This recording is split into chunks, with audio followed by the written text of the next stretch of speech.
Birmingham pastor is speaking out after receiving backlash for comments he made during a meeting at the White House with President Trump about prison reform. CBS 42 News reporter Cameron Edgeworth is in studio tonight with why the pastor is under fire for calling the president compassionate and caring.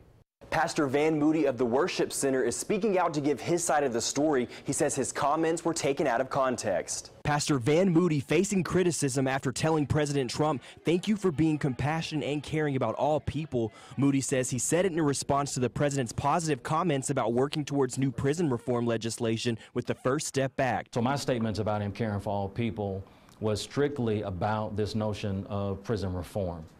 I have been very concerned about particularly how people of color have been marginalized and disenfranchised in the prison system for far too long. The Trump administration invited Moody and other faith leaders to the White House for input on the legislation. I knew that going meant that there was a possibility that I would be attacked.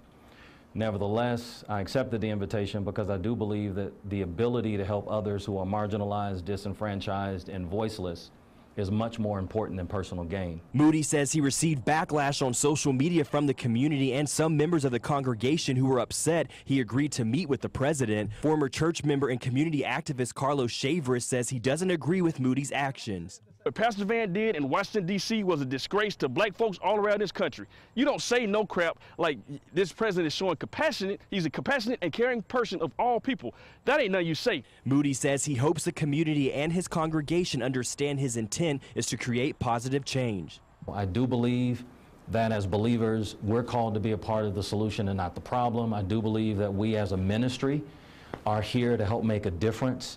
And I believe that that transcends who's in the White House. Moody says he will address his congregation about the situation on Sunday. In the studio, Cameron Edgeworth, CBS 42 News, local coverage you can count on.